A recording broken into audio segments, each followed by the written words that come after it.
Hi, welcome to episode 5 of the Weekly Wave. I'm Matthew Lyons. And I'm Aaron Johnson. And our guest here today is tutor and advisor of the class of 2020, Ms. Sue Peck. How are you, Ms. Peck? Very good, thank you. It's a great day. It is a great I day. don't know the temperature. I would have said the temperature, but Yeah, you know. it's going to be bad tomorrow. Yeah. Tomorrow's going to be like bad. 3 to 5 Yeah. inches. It's nuts. Yeah. All right. So, you went to the Dominican Republic over February break. Yes. How was it? It was awesome. We did the very first service trip of Abington High School. The weather was beautiful. The work was actually fun and Really? exciting. And we also had, downtime. We got to go surfing and whitewater Oh, wow. rafting. They allowed surfing in that trip? Yeah. See, I don't understand why they don't allow surfing in Peru, but they allow surfing in... I feel like there was, I don't know. Well, anyway, you Anyway. just mentioned a service trip. Yes. How did you guys, help the community? What services did you do? We worked with a school. It's an all-girls school. And we were planting and painting, anything they needed. Wow. We were wow. doing that. We were able to tour other schools, and then a few different neighborhoods around the Dominican. How do the schools look down there? They're very different, very different. And their level of learning, I guess, Mm-hmm. is lower than what we. Yeah, well, it is expected. Right. When Yeah. we went into one class, the seniors were doing math, and it's math that you guys basically did in 7th and 8th grade. Oh, wow. Wow. So Now, were the There's a schools comparison. smaller or? they were a little bit smaller, yes. And the particular school that we worked at is an all-girls school. They do have boys in there, but it's primarily for girls to help the girls get an education at a cheaper price, if not free for some kids, because it's very poor sections down there. Yeah. So they're trying to help give the girls an education. Because unfortunately, in the Dominican, prostitution is huge. And a lot of That's really sad. girls are pushed into prostitution Oh, wow. to the point where some of the families will sell their girls, Oh, their God. daughters, into prostitution. That's So awful. this woman came in and she wanted to have a school and teach these girls that education's going to take them farther. They can be anything they want to be. That's awesome. Yeah, that was my biggest thing that I walked away with. All right, so I looked on your Twitter before this Mm-hmm. podcast, and I saw that you were planted bottles in the dirt, and it said prepping for Julia Alvarez, the Dominican poet. Am I right? Yes. Did you guys actually meet Julia Alvarez? We didn't get to meet her, but Oh. I know, but we were there when she was speaking because of all the other girls in the school were all there, and they were doing presentations to her. But we got to sit and watch them do presentations to her. They read poems to her.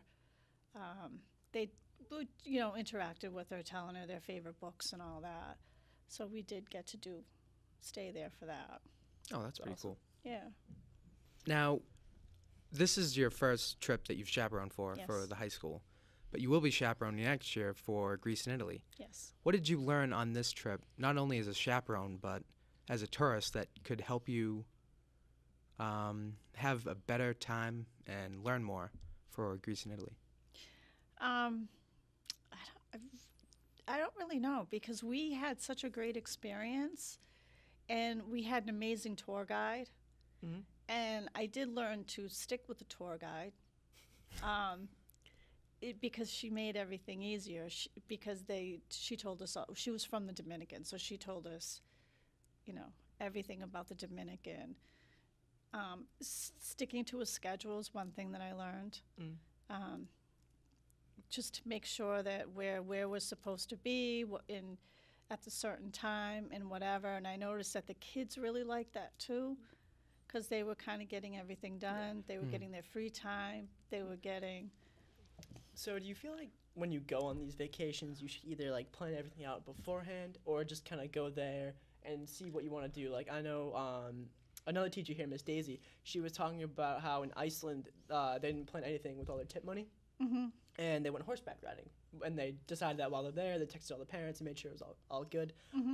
So, in your opinion, what do you think is better, planning or just kind of going there, experiencing it first, and then seeing what you want to do there? Honestly, both. Ooh. I think having some part of a plan going in and saying, you know, we're going to do this, this, and this, and then I'd like to do the same thing with that money. And if something comes up, you'd say, hey, guys, let's go do this. Or if you guys, you know, do you all want to do that? We have the opportunity to do this, and let's do that. I like a little bit of both, planning and then just flying by the seat of my pants. So. Yeah. So did you guys have any trouble with the language there? Because I know they speak Spanish, so. I did, yes, because I do not speak Spanish.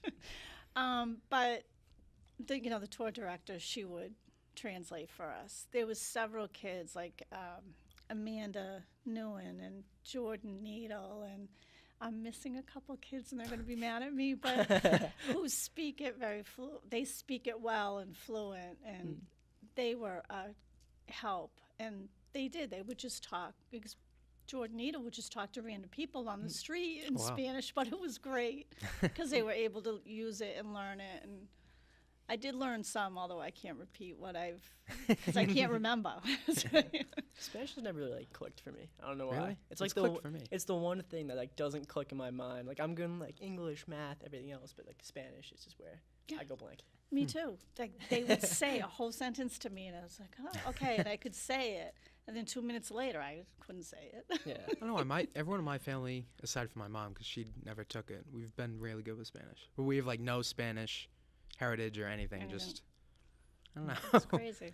So on a different note, you are the 2020 prom advisor basically, and there's been some huge changes when prom is usually in either April or May. It's now in March. What really influenced that? It was actually, we sit down in the beginning of, towards the end of the year, and do a huge calendar, which includes sports and trips. Ooh, that must be a mess. It's everything.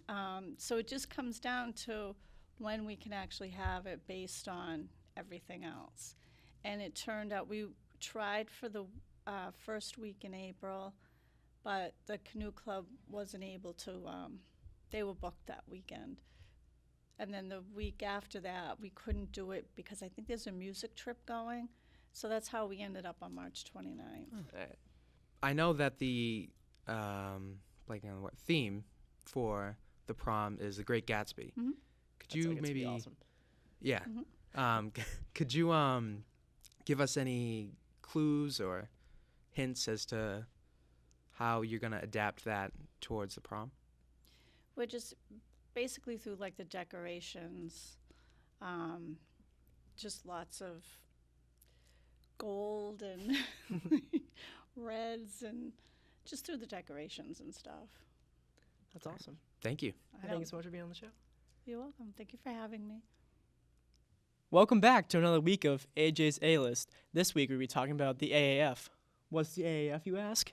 The Alliance of American Football is a 10-team league that consists, oh my God, what is wrong with me, I Ned? don't know, but you need to hurry up. Aaron, you're fired. All right. The AAF is the Alliance of American Football. It's a 10-team league, and I'm not going to tell you all the leagues, but my personal favorite is the Birmingham Iron. They're already 3-0 into week 3. Forge on, Birmingham. They're a relatively new league. They just got formed, but we might suspect another flop like the XFL in 2001 with Vince McMahon. Oh, that was atrocious. Yeah, but they're already in $250 million of debt in week 2, but their ratings are up on week 3. But still, critics are saying that they cannot get out of this debt. I mean, with such a powerhouse for the NFL, why? Yeah, it's very hard to compete with this traditional program. You're not going to see people going up against the MLB. They have the minors, but still, the minors aren't as prestigious as the MLB. The AHL is not prestigious as the NHL. And I just feel like there is no room for another football, even though it's after the NFL. I feel like it's going to take a really big leap to make this succeed. Yeah, they need something big. As you may know, the Oscars were Sunday night. Aaron, did you watch the Oscars? I did not watch the Oscars. Ooh, you I'm one of should've. those people who goes on like Google after and just searches up all the nominations. Like I don't know. Since Oscars didn't have a host, I didn't really want to watch it. Well, it's a good thing you said that because that is actually what I'm going to talk about today. The Oscars, for the first time ever, did not have a host, and the ratings actually went up. And this was a much better received Oscar ceremony than the past two previous ones. But weren't the past two like the worst ever? Like to be watched? I mean, the Oscars is very subjective, Yeah. so. But rating wise, I think like the last two were like the worst ever. Well, not just the last two. For the past, I believe, like 5 years, they've just been going down, down, down. But I believe Sunday night was a spike up. Well, that's good. I feel like without a host, all of the presenters had a lot more fun with it, as well as all the guests. There was no pressure, and the presenters didn't have to worry about like overstepping and doing the host job. So I feel like there was a lot more comfortability with that. Yeah. As I was looking at like the acceptance speeches and the people introducing, it was a lot more nonchalant than you usually think Yes. an award show would be. Yeah, like you had Michael Key come down an umbrella, like Mary Poppins. I mean, stuff like that you wouldn't see at a normal Oscar ceremony. My favorite part was with John Mulaney, how he introduced the Into the Spider-Verse. Personally, mine was Melissa McCarthy. No, in the I didn't see giant that. costume. Well, you gotta watch it. I'll watch it. And if you didn't see it, you also have to watch it. The winners were, for Best Picture, Green Book, which was directed by Peter Farrelly. Best Actor went to Rami Malek for Bohemian Rhapsody. Well deserved. Very well deserved. Best Actress went to Olivia Colman for The Favorite. Best Director went to Alfonso Cuarón for Roma. Lo siento if I didn't pronounce that correctly. Best Supporting Actress went to Regina King for If Beale Street Could Talk. And Best Supporting Actor went to Mahershala Ali for Green Book. We're not done yet. Best Original Score went to Shallow for A Star Is Born, which I believe was very well deserved. Yeah, the performance was very moving. Yes, it was. Yes, it was. Best Original Score went to Black Panther, as well as Best Production Design and Best Costume Design. I kind of forgot that Black Panther was like a movie of that year. Oh, yeah, because it came out in February last year, so. But very well deserved. In the lead of Oscars was Bohemian Rhapsody with 4, then was Black Panther and Roma for 3. Now it's time for Movie Time with Matt, and this week's movie recommendation is, can we get a drum roll, please? Bohemian Rhapsody. Ooh. Yes, we already talked about this a couple times because of its many Oscar wins. Bohemian Rhapsody is phenomenal. I've seen it twice, and it's been just as epic every time. Bohemian Rhapsody stars Rami Malek as Freddie Mercury, and he does a phenomenal job. Well, that's why I got Best Actor. Exactly. Because he does. There is a reason. But, however, there is controversy surrounding this movie because Bryan Singer was the director of Bohemian Rhapsody, but he was fired from this project. And in all of the acceptance speeches for Bohemian Rhapsody, no one mentioned Bryan Singer. Wow. Yeah. But despite all the controversy, this movie is phenomenal. It has great sound editing, great music, great acting, obviously, great color scheme, the grading was great, cinematography, and I mean, it's just so hard not to sing along when they play at Live Aid. It's just, it's just a great movie. And if you haven't seen it, you definitely should. And if you have, you should again. Thanks for watching. Tune in next week to see an all-new episode of The Weekly Wave. And make sure to follow us on our Twitter, Instagram, Facebook, and YouTube at the Green Wave Gazette. Thanks for watching. Goodbye.